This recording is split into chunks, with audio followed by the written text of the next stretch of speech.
இது லெமன் ஊறுகாய் கிடையாது. இது லெமன் தொக்கு. வெங்காயம், தக்காளி, புளி இது மாரி எதுவுமே சேர்க்காம ஒரே ஒரு லெமன் வச்சுட்டு சூப்பரான இந்த லெமன் தொக்கு எப்படி செய்றதுன்னு பார்த்துடலாம்.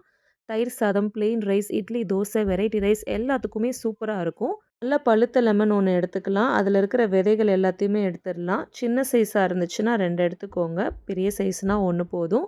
இத நல்லா பொடிசா இந்த மாரி கட் பண்ணிட்டு ஒரு கிண்ணத்துல சேர்த்துட்டு, ஒரு சின்ன பீஸ் இஞ்சியும் சேர்த்துக்கலாம். பிரஷர் குக்கர்ல கொஞ்சமா தண்ணி சேர்த்துட்டு, இந்த கிண்ணத்தையும் உள்ள வச்சுட்டு, அதையும் கவர் பண்ணி மூடி போட்டு ஒரு 5 விசிலுக்கு மீடியம் ஃப்ளேம்ல வச்சு எடுத்துக்கலாம். இந்த லெமன் நல்லா ஆறுனக்கப்புறமா மிக்ஸி ஜார்ல நல்லா பேஸ்ட்டா அரைச்சு எடுத்துக்கோங்க.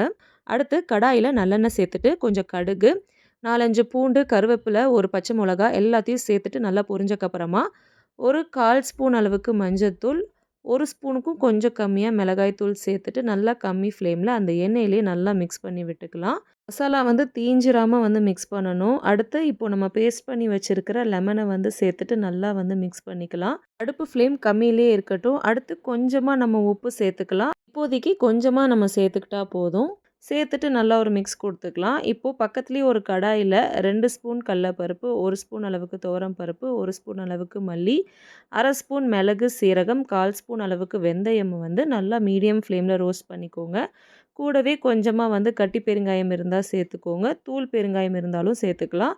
இத நல்லா வந்து வாசனை வர அளவுக்கு ரோஸ்ட் ஆனதுக்கப்புறமா மிக்ஸி ஜார்ல போட்டு நல்லா ஃபைன் பவுடரா அரைச்சு எடுத்துக்கோங்க. ஒரு 2 ஸ்பூன் அளவுக்கு பவுடர் எடுத்து நல்லா கொஞ்சம் தண்ணியில கரைச்சிட்டு சேர்த்துக்கலாம். கட்டி எதுவும் படாம இருக்கிறதுக்காக நம்ம தண்ணியில கரைச்சு சேர்க்குறோம்.